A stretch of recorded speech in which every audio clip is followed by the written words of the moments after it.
Bonsoir Bernard-Henri Lévy. Bonsoir. Merci beaucoup d'être avec nous. Ulysse Gosset est également de retour sur ce plateau. Libération prévue dans une poignée d'heures, dans 10 heures précisément, pour une partie des otages retenus par le Hamas. On attend ce soir de connaître la liste de ces otages. On verra le détail de l'accord qui a été passé entre Israël et le Hamas via le Qatar. D'abord, une déclaration ce soir, celle de Benjamin Netanyahou, le Premier ministre israélien. Il vient de prendre la parole, je vous propose de l'écouter. Ce qui nous a menés à cette libération, ce sont les efforts. Le premier effort, c'est une pression militaire massive, incessante contre le Hamas. Et j'aimerais dire un mot à Tsahal sur les efforts incroyables qu'ils font pour créer cette pression. Le deuxième effort, c'est la pression diplomatique pour la libération. Nous avons négocié durement. Nous avons tout fait pour trouver un meilleur accord. Ulysse, en quelques mots, Benjamin Netanyahou défend cet accord ce soir. Qu'est-ce qu'il y a dans cet accord? Qu'est-ce qu'il va se passer dans les heures qui viennent? L'essentiel, c'est que demain, pour la première fois depuis le début de l'opération, il pourrait y avoir une pause dans les combats, une trêve, souhaitent certains, qui durera peut-être 4 jours si elle est respectée par les deux parties. Et surtout, demain, un premier groupe d'otages israéliens, surtout des femmes et des enfants, un groupe de 10 personnes, pourrait enfin être libéré et remis à la Croix-Rouge, qui serait à l'intérieur du territoire de Gaza et qui serait en mesure d'accompagner ces otages vers le sud, vers le point de passage entre Gaza et l'Égypte pour qu'ils soient ramenés enfin en Israël. En échange, l'accord prévoit que 30 détenus palestiniens qui sont actuellement emprisonnés en Israël seraient libérés. Ça, c'est la première étape. Si tout se passe bien, il pourrait y avoir une répétition de ce scénario, 10 par 10, pour arriver à une 50aine de libérations d'otages, à nouveau essentiellement des femmes et des enfants, dont peut-être 3 enfants français, contre 150 détenus palestiniens. Et si tout se passe bien, et si la trêve est respectée, si la pause est respectée, s'il n'y a pas de bombardement, s'il n'y a pas de tir de roquettes, du Hezbollah, du Hamas, du djihad islamique, eh bien on pourrait même aller au-delà et arriver, in fine, c'est ce qui est envisagé, à la libération de 100 otages contre 300 prisonniers palestiniens qui sont actuellement dans les prisons en Israël. Voilà le scénario. Netanyahou dit ce soir que la Croix-Rouge sera autorisée à rendre visite aux otages qui ne seront pas libérés, car c'est, je dirais, le hiatus de cet accord, c'est qu'il y a seulement, entre guillemets, une centaine d'otages au total qui pourraient être libérés, mais il y en a encore beaucoup d'autres. Et donc la Croix-Rouge pourrait leur rendre visite si l'accord est respecté, et ça, c'est évidemment très important. Mais il ajoute: nous continuerons la guerre, elle n'est pas terminée et nous irons jusqu'au bout pour éliminer le Hamas. Bernard-Henri Lévy, est-ce que c'est un bon accord? Écoutez, d'abord, j'espère qu'il sera respecté. Et moi, je ne le croirai que lorsque je verrai vraiment les otages libérés demain. J'ai vu tout à l'heure en ligne un message d'une maman israélienne, Madame Hadas Calderon, qui disait: je ne croirai à tout ça, à tout ce marchandage, que lorsque je pourrai serrer mes 2 enfants dans mes bras. Ça, c'est la première chose. Et je crois qu'il faut essayer d'imaginer la souffrance de ces mères, de ces pères, de ces frères, de ces sœurs d'otages qui sont dans l'effroi et dans l'attente la plus absolue, qui ne savent pas s'ils sont sur la liste. Et il faut non pas s'imaginer, mais constater l'extraordinaire cruauté de ces marchands de chair que sont les gens du Hamas. Ulysse Gosset parlait 10 par 10, si ceci, si cela, ce goutte à goutte. Ça peut durer des semaines, ce goutte à goutte. Ce goutte à goutte de l'espérance, cette façon de jouer avec les nerfs des familles, il y a là quelque chose d'ignoble. Surtout quand on sait que rien ne dit qu'ils tiendront parole. Parce que n'en déplaise à l'AFP et à M. Mélenchon, on a affaire à des terroristes, le Hamas. Ce n'est pas des interlocuteurs normaux. On fait tous comme si, depuis ce matin, parce qu'évidemment, on espère tous, on fait tous comme si c'était une négociation normale. Mais c'est ce qu'a cherché le Hamas. C'est ce que cherchait le Hamas, voilà. Et je crois qu'en effet, il faut jouer ce jeu-là. Parce que quand on est en face de barbares et qu'on peut sauver quelques vies, bien sûr qu'il faut le faire. Mais il ne faut pas être dupe. Et encore une fois, jusqu'à la dernière minute, moi, je ne sais pas comment raisonnent des terroristes. Et j'ai beaucoup de mal à me mettre dans la tête de ces calculateurs et de ces tacticiens horrible. Mais la question, c'est de savoir quel poids accorder à leurs paroles. C'est ce que je vous dis. Quel poids accorder à la parole d'un terroriste? C'est pas des belligérants. J'entendais parler toute la journée. Certains ont parlé d'échange de prisonniers. C'est pas un échange de prisonniers. D'un côté, il y a des prisonniers. Et de l'autre côté, il y a des civils, des bébés, des vieilles dames, des gens, des innocents, et certainement pas des prisonniers.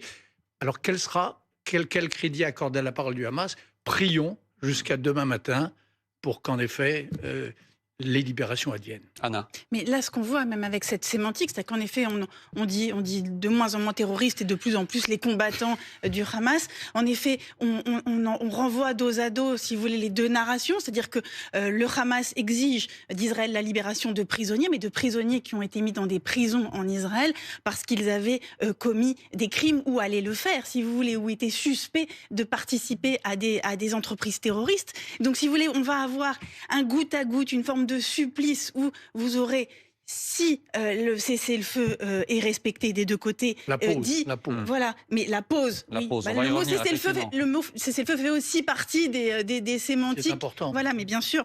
Mais donc, si c'est avéré, il y aura 10 otages civils qui ont été kidnappés dans la barbarie, dans la terreur, dans des kibboutz, versus des 30 prisonniers palestiniens qui ont été donc mis en prison pour des faits et des crimes commis ou qui en passent d'être commis sur le territoire israélien. Donc, on a pour le coup ce soir la liste de ces prisonniers. Ce que je veux dire, c'est qu'on est de toute façon, mais on est tous pris en otage, tous, nous, commentateurs, les politiques, l'opinion publique internationale, de cette guerre de la communication, de cette guerre des mots, de cette guerre sémantique, de cette guerre des récits. Et au fond, il n'y a pas de bonne façon de s'en sortir parce que, de facto, le Hamas a créé une situation de terreur et de sidération qui nous oblige tous à épouser en partie, même en s'en défendant, même en disant qu'on n'est pas dupe, eh bien une part de cette narration. Et c'est ce qu'on fait, et c'est ça, en fait, l'enfer de ce goutte à goutte auquel on assiste ce soir. Parce qu'on est content, bien sûr qu'on est content de se dire que peut-être demain, et en même temps, c'est l'enfer. Perico. Oui, Anna, bien sûr, et Bernard-Henri, l'abomination est encore au-delà, puisqu'on est dans de la bourse humaine. On échange 3 Palestiniens on est dans un marché absolument abominable. Pour autant, et c'est très douloureux à reconnaître, sans la pression des États-Unis, de l'Europe certainement et des familles, Benjamin Netanyahou n'aurait jamais consenti à l'échange ni au chantage. Il avait une résolution qui était de nettoyer le Hamas de la bande de Gaza. Ça ne tiendrait qu'à lui. Nous avons de bonnes raisons de croire, sans aucune preuve scientifique, nous avons de bonnes raisons de croire qu'il serait allé et qu'il avait peut-être mis une croix sur les 240 otages au nom. Est-ce que vous êtes d'accord avec ça, Bernard? Vous en savez? Non. Les déclarations qu'il a faites, de chef de guerre qu'il est, et la façon d'escamoter qu'il a, la responsabilité qu'il a dans la situation actuelle. Je n'en sais rien. Moi, je sais qu'il y a dans beaucoup de gens le savent, la culture d'Israël. Vous le savez aussi. Il y a dans la culture d'Israël un principe à quoi aucun dirigeant d'Israël n'a jamais dérogé, qui est sauver les otages à tout prix. Vous ne croyez pas qu'il est un peu à part, lui tout seul? Je parle bien de la personnalité de Benjamin Netanyahu. Je ne parle pas de Sharon, je parle de lui. J'en sais rien. Je sais que le plus spectaculaire des échanges, c'est lui qui y a procédé, je crois, à l'époque du soldat Shalit, un otage, un Israélien, échangé contre 1027 Palestiniens. Donc ce que je veux dire, je ne veux pas entrer dans tel ou tel, et on ne va pas faire ici de la politique israélienne. Les Israéliens s'en chargent très bien tout seuls, et ils s'en chargeront encore mieux quand cette guerre sera terminée. Ce que je sais, c'est qu'il y a en effet au cœur de l'ADN et de la culture d'Israël cette idée que chaque vie est sacrée. Et je dirais même chaque vie, y compris au-delà de la mort.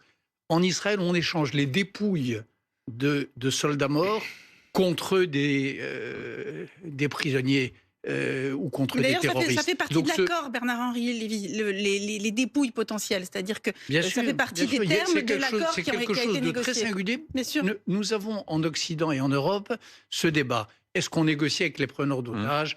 Est-ce qu'il faut négocier avec les terroristes ? Il y a des pays qui ne le font jamais, la Grande-Bretagne. Il y a des pays comme la France qui le font, mais sans le dire. Là, ça se fait via le Qatar.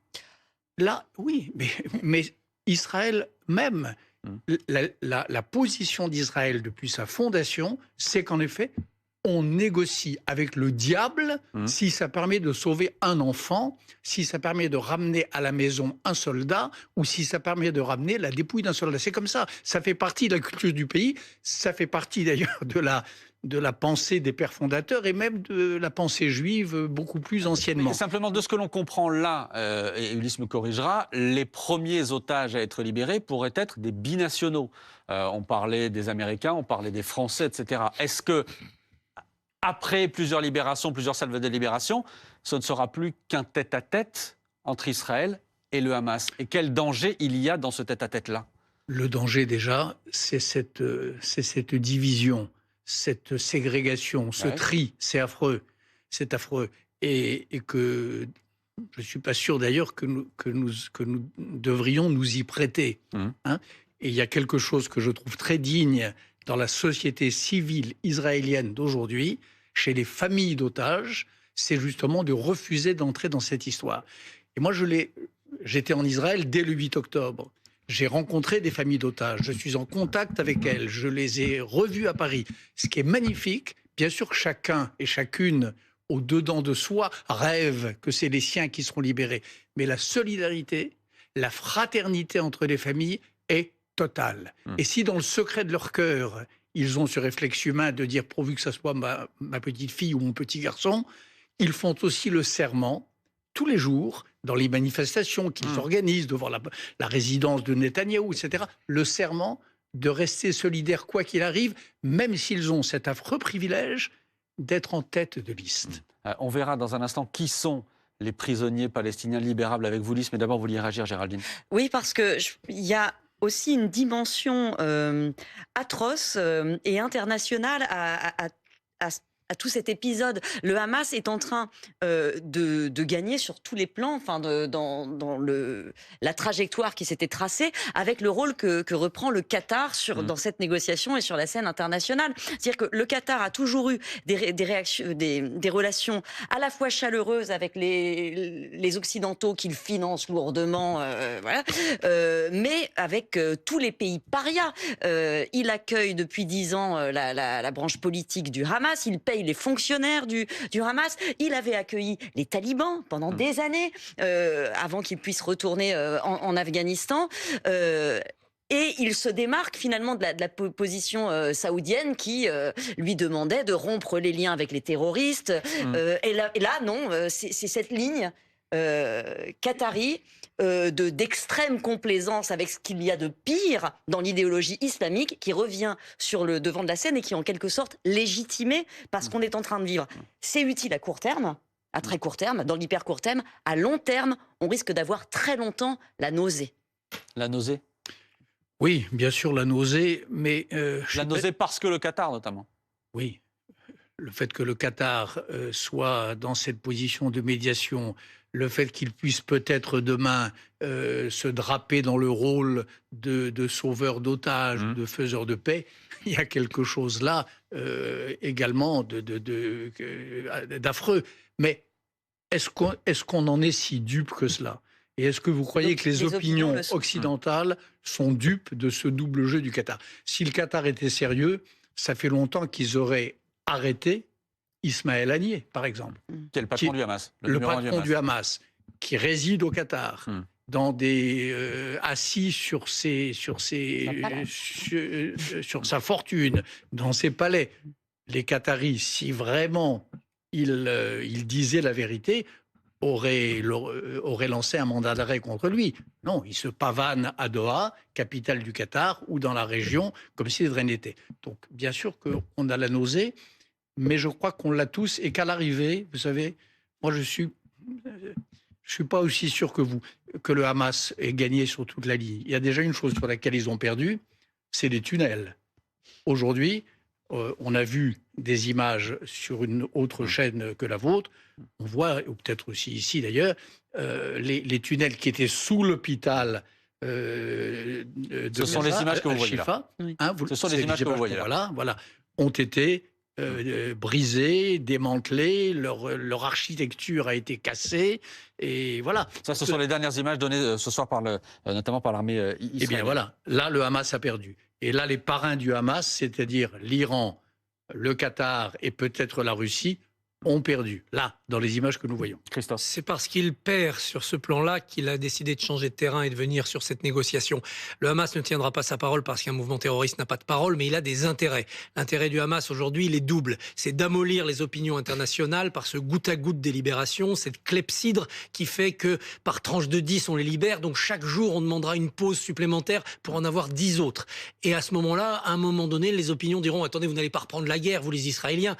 Passez de la pause reconduite au cessez-le-feu. » Et ils se seront en ce moment-là peut-être réarmés, réorganisés, réalimentés. La deuxième raison, c'est qu'au bout de la libération des otages civils, femmes, enfants, où on aura dit aux Occidentaux, on a libéré les vôtres, vous voyez, on est un mouvement sympathique, on peut discuter avec le Hamas, il restera les militaires, les soldats israéliens. Et là, ça sera une autre paire de manches. Gilad Shalit, 5 ans.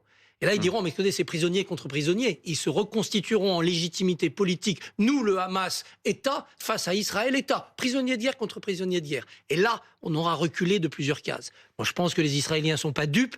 Pendant que la pause sera en surface, le nettoyage des tunnels va continuer. Et que les terroristes qui pourront profiter de la pause pour s'évader par l'Égypte seront retrouvés comme ceux qui, à Munich, ont tué les athlètes israéliens. C'est la raison pour laquelle, d'ailleurs, personne en Israël ne parle de cessez-le-feu. Et cette distinction sémantique, c'est ça qu'elle veut dire. C'est qu'en effet, il n'y aura plus de bombardements, que les drones cesseront peut-être de voler. Mais on surveille sans drone, on surveille autrement. Mais que les opérations dans les tunnels, la neutralisation de ces machines de guerre qui étaient installées sous les écoles et sous les hôpitaux continuera. Ulysse, en échange des otages, il y a donc des prisonniers. Il y a déjà une liste de 300 prisonniers palestiniens libérables dans les jours qui viennent, en fonction de la manière dont les échanges vont pouvoir s'opérer et en fonction de la manière dont tout le monde respectera le deal qui a été passé. Qui sont ces prisonniers-là ? Alors, il faut rappeler qu'en Israël, il y a plus de 7000 détenus palestiniens, 7600, en 3 catégories. D'abord, ceux qui ont été condamnés pour des crimes qu'ils ont commis, certains à perpétuité, ils sont à peu près 2300. Il y en a d'autres qui sont en attente d'un jugement, ils sont environ 2300 aussi. Puis il y en a 2000 qui sont en détention administrative et qui n'ont pas été jugés. Parmi tout cela, Israël va d'abord libérer des femmes et des jeunes mineurs de moins de 18 ans ou moins. Et là, effectivement, ce qui est important, c'est que dans les quelques 300 noms qui sont publiquement donnés par Israël et qui feront peut-être l'objet d'un recours de la Cour suprême israélienne pour savoir si on peut effectivement donner l'autorisation au gouvernement de les libérer, eh bien, il y a des détenus du Hamas, des détenus du djihad islamique, des détenus du Fatah, le mouvement de l'autorité palestinienne, et puis des détenus sans appartenance. Donc il y a un mix, si vous voulez, des différentes catégories de Palestiniens. Il faut dire aussi qu'Israël a une politique de détention qui est, extrêmement dure, puisque certains sont détenus sans jugement depuis des mois, pour ne pas dire des années. Donc ce sont ceux-là qui vont bénéficier les premiers, et avec une précision importante, pas de détenus qui ont commis des crimes, des assassinats, des crimes de sang ou des attentats. Et ça, c'est très important. Mais parmi, effectivement, les 300, il y a notamment 49 membres du Hamas. Détruire le Hamas, anéantir le Hamas, en libérant une partie de ses membres, on ne voit pas comment Israël peut y arriver. C'est tout l'enjeu de cette horrible tragédie, et c'est le dilemme face auquel les Israéliens sont depuis le premier jour. Je l'avais raconté dans un reportage chez vos confrères de Match. Les premières unités arrivées au bord de la bande de Gaza, tous, on ne parlait pas de vengeance, on ne parlait pas de tout ça, on parlait de comment faire les deux à la fois. Comment ramener les enfants à la maison et comment faire que le Hamas que personne ne recommence, que cette horreur du 7 octobre ne reprenne pas. Et voilà, donc c'est l'opération de libération d'otages probablement la plus difficile de l'histoire. Il n'y a pas de précédent. Il y a eu des prises d'otages de cette ampleur. Il y en a eu au Nigeria, il y en a eu en Colombie, à l'époque d'Ingrid Betancourt. Enfin, c'était des situations très différentes. Donc, une telle énormité, dans une situation aussi complexe, avec cette double obligation de sauver les vies et de casser les reins aux assassins, personne n'a jamais été confronté à cette tâche. Mais vous y croyez encore? Casser les reins, c'est votre expression, anéantir le Hamas, vous y croyez encore? Oui, parce que je crois qu'il y a des unités du Hamas qui, déjà à ce jour, ont été décimées.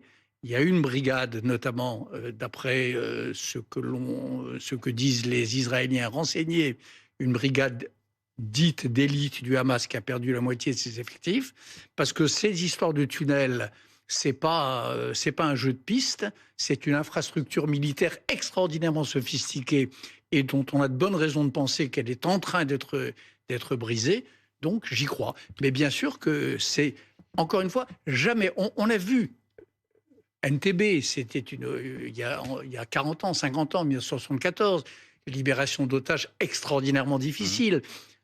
Rien ne fut aussi difficile que ce à quoi les mamans, les pères, les Israéliens aujourd'hui sont confrontés avec cette prise d'otages massive. Il y a juste une information qui est importante, c'est que au-delà de l'échange otages contre détenus, il y a la possibilité pendant ces jours de pause ou de trêve, comme on voudra, d'amener des vivres, des médicaments aux populations palestiniennes. Et Gaza en a besoin, les Gazaouis en ont besoin, et désespérément besoin d'une trêve aussi. Voilà, et donc la situation des hôpitaux est catastrophique, on le sait, la situation des enfants qui sont à l'intérieur est catastrophique, donc les organisations humanitaires qui ont été très critiquées et des Nations Unies vont pouvoir rentrer dans Gaza, et pas simplement avec 500 camions, mais peut-être avec des milliers de tonnes de vivres et de médicaments qui sont absolument indispensables. Ça ne va pas rétablir l'eau courante, etc., mais ça va être extrêmement important. Et ça explique aussi que s'il y a eu cet accord, c'est cette pression qui a été extrêmement forte des Américains. 3 fois, le président Biden, dans les derniers jours, a appelé Netanyahou pour lui dire qu'il fallait accepter cet accord, parce qu'en fait, la guerre de Gaza est devenue un problème de politique intérieure pour les Américains. Et donc, ça, ce qui risque de remettre en cause même la prochaine élection de Joe Biden aux États-Unis. Et c'est cela qui explique aussi, et donc, dans ce contexte, le fait qu'il y ait une pause qui permette d'acheminer des vivres et des médicaments aux populations civiles, qui sont les boucliers humains du Hamas, est extrêmement importante. À l'instant, information importante, le bureau de Benjamin Netanyahou annonce que la libération des otages ne se ferait pas avant vendredi.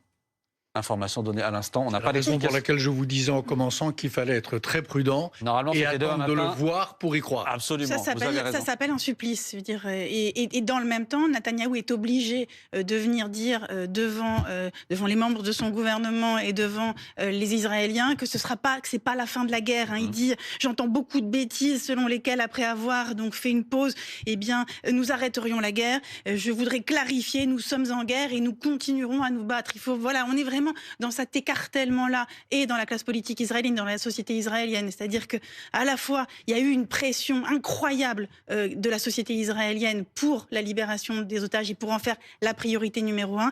Et en même temps, aucun membre de la classe politique israélienne, quel que soit le parti, ne veut l'arrêt de la guerre. C'est là que se trouve Israël. On pourra éradiquer autant que l'on voudra sans cesse, on pourra nettoyer tout ce qu'on veut. Cette dynamique abominable se reconstituera tant qu'Israël n'aura pas évacué les territoires conquis depuis les accords d'Oslo. Je dis bien depuis les accords d'Oslo. Et là, il faut sauver. L'urgence aujourd'hui est de sauver Israël, peut-être contre elle-même. C'est la solution sine qua non pour qu'on trouve un début de solution. L'armée française, Bernard-Henri, avait gagné en 62 contre le FLN. L'Algérie est toujours une indépendante. Le territoire dont nous parlons ce soir et dont nous parlons depuis le 7 octobre, c'est-à-dire Gaza, avait été libéré de toute occupation. Il n'y a plus... Non, attendez. Bien sûr. Il n'y a plus un Israélien à Gaza depuis 2005. Oui. Et or, c'est ce territoire-là qui a été transformé en une immense base de lancement de missiles et de roquettes par les terroristes. Avec les millions de dollars du Qatar véhiculés sous la garde de l'armée israélienne. C'est la raison pour laquelle... Dites tout, Bernard-Henri. Dites tout. Avec les milliards de dollars de l'aide humanitaire... Transférés grâce au gouvernement israélien, sous protection de l'armée israélienne. C'est un fait, ça a été vu. Mais bien sûr, mais... Que vouliez-vous que fit d'autre le gouvernement israélien, quel qu'il soit? Il fallait, on l'aurait accusé de laisser les Gazaouis mourir de faim, on l'aurait accusé de les empêcher d'accéder à l'eau courante, à l'électricité. Bien sûr que dès lors que les Palestiniens ont fait ce choix, naturellement, mais dès lors que les Palestiniens de Gaza ont fait ce choix suicidaire d'élire le Hamas et de s'y rallier massivement, en effet, les voisins n'avaient pas d'autre choix que de faire avec, naturellement. Bernard-Henri Lévy, je voulais vous entendre ce soir sur un point encore, cette tribune d'anciens de HEC, l'école de commerce HEC, qui dénonce notamment les propos d'un prof de cette école de commerce, qui a expliqué sur les réseaux sociaux que ce qui s'était passé le 7 octobre, c'était un soulèvement des colonisés, qui parle d'Israël comme d'un État coupable de génocide, d'apartheid. Ces anciens d'HEC demandent à la direction de réagir en expliquant qu'ils ne veulent pas qu'il y ait des dérives dans les universités françaises, comme ça a pu être vu aux États-Unis. Est-ce que c'est votre crainte aussi? Qu'est-ce que vous demandez ce soir après ces propos-là? C'est des propos abjects et idiots. C'est des propos abjects parce que transformer un pogrom en révolution de colonisés, c'est une insulte aux colonisés, c'est une insulte aux révolutions et c'est une insulte naturellement aux victimes. Et c'est idiot parce que il n'y a rien dans cette relation, dans cette guerre, qui ressemble en quoi que ce soit avec un paradigme colonial. Et il faut arrêter avec cette histoire d'Israël État colonisateur. Il faut arrêter avec cette idée que les Palestiniens participeraient d'une lutte anti-impérialiste. Tout ça est absurde. L'impérialisme d'aujourd'hui, le colonialisme d'aujourd'hui, il est incarné à Téhéran, à Moscou, en Chine. C'est ça les impérialistes aujourd'hui. Le minuscule petit Israël, il est impérialiste de quoi? Il est colonisateur de quoi? Quelle était la présence coloniale à Gaza? Il y a des colons sur le territoire en Cisjordanie. Il y a en effet des colonies ou des implantations selon, on peut les appeler des deux manières, en Cisjordanie, mais que je sache, la Cisjordanie n'a pas été annexée, elle n'est pas colonisée. Une immense majorité des Israéliens aujourd'hui, de gauche et de droite, tous ceux et toutes celles qui défilaient avant le 7 octobre, tous les samedis, contre la réforme judiciaire, qu'est-ce qu'ils disent?